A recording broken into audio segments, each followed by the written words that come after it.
بسم اللہ الرحمن الرحیم۔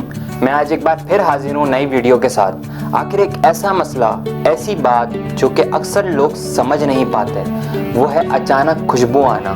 خوشبو کا انسان کے ساتھ کیا تعلق ہے، آج وہ بھی اس پوری ویڈیو میں ہم جانیں گے، اور اس کے ساتھ ساتھ تمام تر وہ باتیں جو خوشبو سے ریلیٹڈ انسان کو نہیں معلوم وہ بھی جاننے کی کوشش کریں گے، اور تمام تر خوشبو سے کیا کیا حاصل ہوتا ہے وہ بھی انشاءاللہ اس ویڈیو کے اندر میں آپ کو بتا دوں گا۔ خوشبو کا انسان کے ساتھ ایسا تعلق ہے کہ اس سے انسان کو راحت فیل ہوتی ہے۔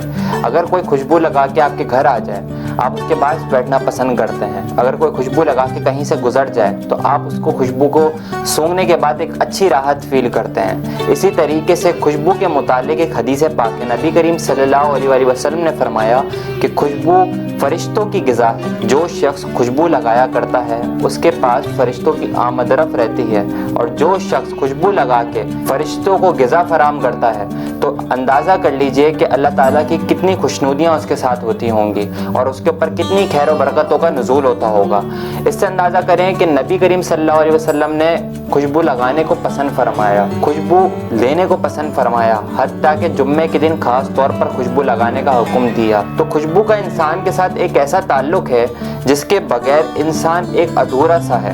خوشبو جب انسان لگاتا ہے تو اس کے روحانی پاوریں آنا شروع ہو جاتی ہیں۔ فار ایگزامپل کہ اگر کوئی خوشبو لگاتا ہے تو سب سے پہلے اس کے پاس تو خوشبو کی وجہ سے فرشتوں کی آمد ہوگی، اور جس شخص کے پاس فرشتے گزر کرتے ہوں، جس کے پاس فرشتے رہنا پسند کرتے ہیں، اس انسان کے لیے اتنی خیر و برکت کا باعث بنتے ہیں کہ اس کے علاوہ نیک جنات جو ہوتے ہیں، نیک اللہ تعالیٰ کی وہ مخلوق ہے جو آپ اپنی آنکھوں سے نہیں دیکھ سکتے، وہ آپ کے پاس آنا، بیٹھنا، اٹھنا یہ سب پسند کرتی ہیں۔ اس کے ساتھ ساتھ آپ کو اندازہ ہوگا کہ کبھی کبھی کسی انسان کے ساتھ اس طرح کے معاملات بھی ہوتے ہیں کہ اس کو بیٹھے بیٹھے اچانک سے خوشبو فیل ہوتی ہے، جبکہ اس کے گھر میں بھی کسی نے نہیں لگائی ہوتی، نہ کہ کسی نے کوئی گھر میں اسپرے کیا ہوتا ہے، نہ کوئی جو ہے فریشنر مارا ہوتا ہے، تو ایسا کوئی معاملہ نہیں ہوتا، لیکن پھر بھی بیٹھے بیٹھے اچانک سے انسان کو خوشبو سی فیل ہوتی ہے جس سے اس کو راحت آتی ہے۔ ایک معمولی سی مائنر سی ایک خوشبو وہ آپ کی زندگی پہ بہت اثر انداز ہوتی ہے۔ وہ آپ کو بیسیکلی نیک جنات جو ہوتے ہیں، جو نیک مخلوقات آپ کے ساتھ ہوتی ہیں، وہ آپ کو اشارہ دے رہی ہوتی ہیں اس بات کا کہ آپ نیک عمل کریں، اور نیک عمل کے ساتھ ساتھ خوشبو لگایا کریں، کیونکہ خوشبو تو ویسے بھی فرشتوں کی غذا ہے۔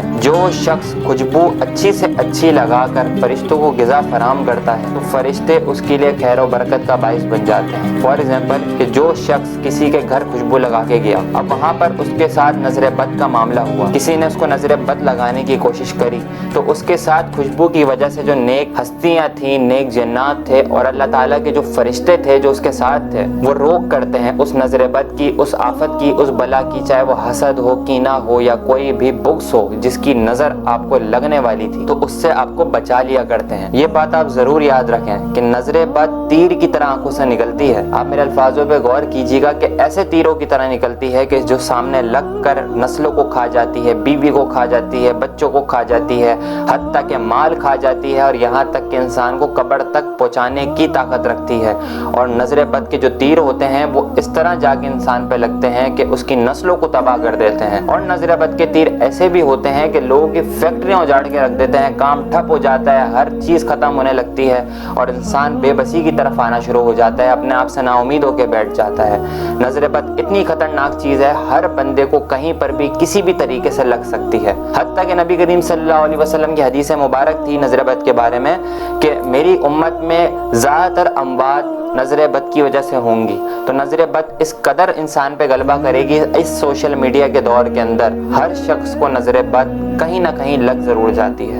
آپ دیکھیں کتنے بڑے بڑے یوٹیوبرز ہیں، کتنے بڑے بڑے لوگ ہیں، کتنے بڑے بڑے ایکٹریز ہیں جن کے چہرے جھلس سے جاتے ہیں اچانک سے۔ آپ دیکھیں کہ ان لوگوں کے ساتھ کیا معاملات اچانک سے پیش آ جاتا ہے کہ وہ بالکل ہی اپنے آپ کو رد کر بیٹھتے ہیں۔ اس کی وجہ یہ ہے کہ دین سے دوری اور نظر بد کا لگنا۔ تو جب بھی کبھی ایسے کوئی معاملات ہوتے ہیں تو ان معاملات سے آپ کو بچانے کے واسطے میں ہر ویڈیو کے اندر آپ لوگوں کو روحانی اپروچ ضرور دیتا ہوں۔ کوئی نہ کوئی ایسی ویڈیو کانٹینٹ، کوئی بھی ایسی بات ضرور آپ لوگ تک لا کے شیئر کرتا ہوں جس سے آپ اپنے آپ کو محفوظ رکھ سکیں۔ خوشبو انسان کے ساتھ ایسے اثر انداز ہونا شروع ہو جاتی ہے کہ اس کو دماغی سکون، روحانی سکون حاصل ہوتا ہے۔ خوشبو کا ایک ایسا زبردست کمبینیشن ہے بخور اور اگربتی، جو دھونی کی فارم کے اندر انسان اپنے گھر میں دیتا ہے، تو اس کو لازمی ایک کرنا چاہیے، کیونکہ فرشتے اس گھر کی طرف متوجہ ہوتے ہیں جس گھر سے خوشبوئیں آیا کرتی ہیں، کیونکہ وہ ان کی غذا ہے۔ ہر بندہ اپنا کھانا کھاتا ہے۔ ہماری دو طرح کی غذائیں ہوتی ہیں، ایک جسمانی، ایک روحانی۔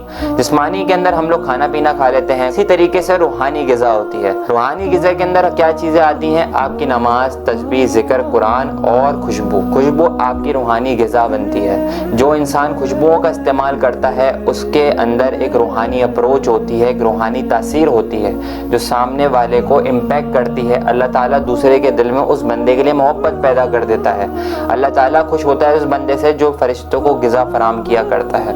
جو شخص فرشتوں کو غذا فراہم کرتا ہے اس کی نسلیں تک بیٹھ کے کھاتی ہیں، اور وہ بہترین شخص ہے جو کہ خوشبوؤں کا استعمال کرتا ہے۔ اب میں بتاتا ہوں کہ خوشبو آخر استعمال کس طریقے سے کرنی چاہیے۔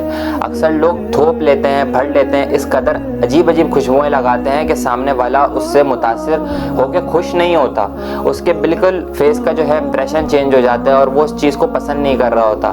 یاد رکھیں اس بات کو، خوشبوئیں بے شمار ہیں، لیکن صحیح خوشبو صحیح طریقے سے لگانے پر ہی آپ کو فائدہ حاصل ہوگا۔ یہ نہیں کہ کوئی بھی خوشبو کسی قسم کی بھی آپ لیں اور اس کو لگا لیں، اپنے جسم کے اوپر بڑھ لیں جس سے سامنے والے کو تکلیف ہو۔ اکثر مسجدوں کے اندر بھی لوگ اس طرح کی خوشبوئیں لگا کے آیا کرتے ہیں کہ جس سے دوسرے لوگوں کو تکلیف ہوتی ہے۔ وہ کیسے؟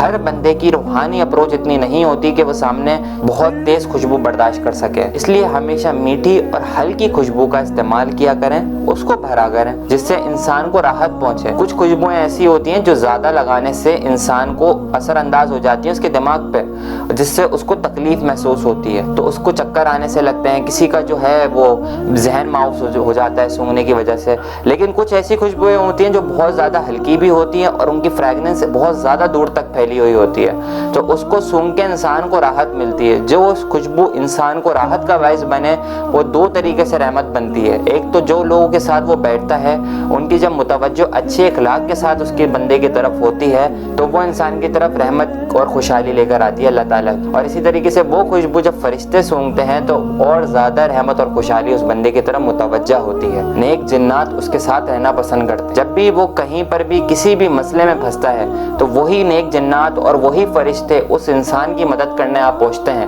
کیونکہ وہ ان کو غذا پہنچایا کرتا ہے۔ جب بندے کو کوئی غذا دے رہا ہوتا ہے تو وہ بندہ اس کی طرف متوجہ ہوتا ہے، ہمیشہ اس کو یاد رکھتا ہے، اس کے ساتھ رہنا، اٹھنا بیٹھنا پسند کرتا ہے اور اس کے لیے دعائیں کیا کرتا ہے۔ تو اسی طریقے سے روحانی اپروچ کے لیے بہت ضروری ہے انسان کی زندگی میں خوشبو ہونا۔ جس کی زندگی میں خوشبوئیں اچھی ہوتی ہیں اس کی زندگی بہت خوشحال رہتی ہے۔ تو امید کرتا ہوں خوشبو سے ریلیٹڈ یہ بات تو آپ کو سمجھ آ گئی ہوگی، لیکن اب خوشبوؤں سے علاج کیسے کیا جاتا ہے انشاءاللہ وہ دوسری ویڈیو میں ضرور آپ لوگ تک پہنچاؤں گا۔ خوشبوئیں لگائیں گلاب کی، عود کی، مشک کی، یہ تین خوشبوئیں پورے جن کو نبی کریم صلی اللہ علیہ وسلم نے پسند فرمایا۔ تو گلاب کا تو بہت ہی اعلیٰ مقام ہے، پھر دوسرے مرتبے پہ آتی ہے عود کی خوشبو جس کو نبی کریم صلی اللہ علیہ وسلم نے پسند فرمایا، اور مشک کی خوشبو کو بھی پسند فرمایا۔ یہ تین خوشبوئیں اگر خالص ملتی ہیں تو کوشش کرا کریں ان کو لگایا کریں، اور اگر نہیں بھی ملتی تو ایسی خوشبو تلاش کریں جو میٹھی ہو، ہلکی ہو اور جس کی تاثیر آپ کو خوشگوار کرے اور دوسروں کو خوشگوار کرے۔ امید کرتا ہوں ویڈیو آپ کو پسند آئی ہوگی۔ کسی قسم کا بھی استخارہ معلوم کرنا چاہتے ہو تو روحانی چینل کے آفیشیل واٹس ایپ نمبر پہ جا کے آپ استخارہ کسی قسم کا بھی معلوم کر سکتے ہیں، اور کوئی بھی اگر آپ کا سوال ہو، کیوری ہو تو وہ پوچھ سکتے ہیں۔ اس کے علاوہ دعاؤں میں نام شامل کرانا چاہتے ہیں، خاص طور پہ ماہانہ محفل کے اندر کمنٹ سیشن میں اپنا نام، ملک و شہر کے نام کے ساتھ لکھیں، انشاءاللہ آپ کا نام بھی دعاؤں میں شامل کر لیا جائے گا۔ میرے علم سے، کال سے، فیل سے جو کچھ بھی ہو سکتا ہے میں آپ لوگوں تک پہنچانے کی کوشش کرتا ہوں۔ اب آپ لوگوں کا کام ہے ان باتوں کو دوسروں تک پہنچانا تاکہ اور لوگوں کی بھی رہنمائی ہو سکے۔ دعا میں مجھے اور میری ٹیم کو یاد رکھیے گا۔ آپ کا روحانی بھائی محمد فائز شیخ مصطفی۔ السلام علیکم ورحمۃ اللہ۔